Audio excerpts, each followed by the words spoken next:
In an effort to tighten security, where do officials draw the line between taking extra steps in the name of protection and protecting people's privacy? And I'll add one more there just to make people feel secure, even though it might not make them more secure.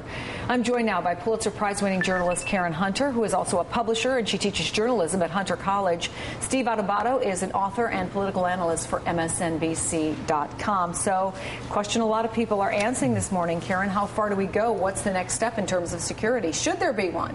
I think we need to hold people accountable. You asked the question of the day. If we have this list of 550,000 people and we're not following it and we're not weeding out people like this guy, then why do we have the list? If we have somebody who had the same chemical composition that the shoe bomber had, right. If we have everybody knows, anybody who's ever flown a one-way ticket has been flagged, right, and has to go through extra security. So it's accountability, and I don't believe that stepping up. We're reacting right now, which is exactly what the terrorists want us to do. They want to strike at our freedoms. They want us to be scared, which is what terrorism is, and they want us to react. And I think what we need to do is be more vigilant in the front end of this. Well, here's the question, Steve. Are we indeed, do we say, we got, everything's okay, nobody was hurt, they landed the plane, this guy's in custody?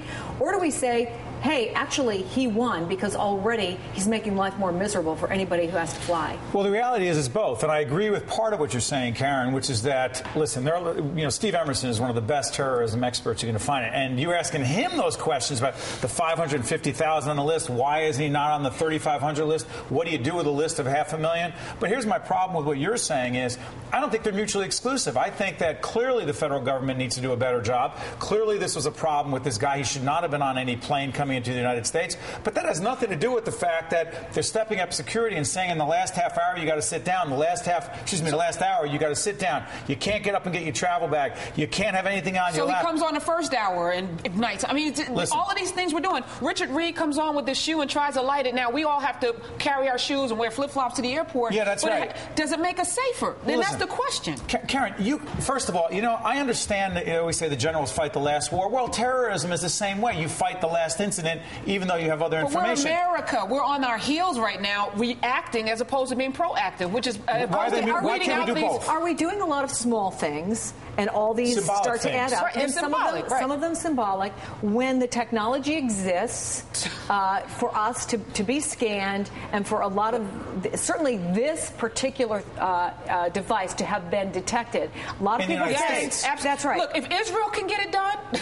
And they get it done, and they get it done well. Why can't we do it? Karen, we're America. Look, there's another part of this. You can do all the right things. And I'm not a terrorism expert, but my understanding is he traveled from country to country. Okay, fine. In the end, let's face it.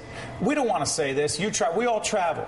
In the end, if something goes down on that plane, which you never want to happen, you know that the last defense you have is exactly what happened. And I don't want to celebrate that and say, wow, isn't it great that nothing happened? Well, it is great that nothing happened, but it was largely because of the people on that plane. We have to face the fact that the feds can have all the cops in the world, all the technology in the world. Chris, in the end, we have to step up and do what those people did very courageously. We don't want to face that, but it's true. But aren't we back to where we were after 9/11? Yes. Which is where every single expert that I talked to, and I talked to an awful lot of them in the days and weeks and months following 9/11, said intelligence. We have to improve our intelligence gathering and our use of intelligence.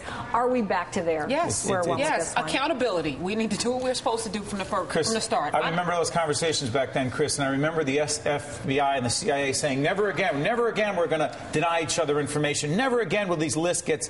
Come on. The fact that there's 550,000 people on the list that this guy was on, how could that happen that many years later when we know that that's not a list you can work with? I have to tell you something. Even though I'm not against any of these inconveniences, I do believe that we're making a terrible mistake in having those security lapses, and that's just illogical. And I wonder why it would take this embarrassment again for them to say that. And we got to end it there. Are you guys back with us a little later on? Because we'll get a chance to continue. We'll get a chance to continue the conversation. I know all of us have a lot more to ask and to say about this. Thanks to both of you. Thanks, Chris. Appreciate it.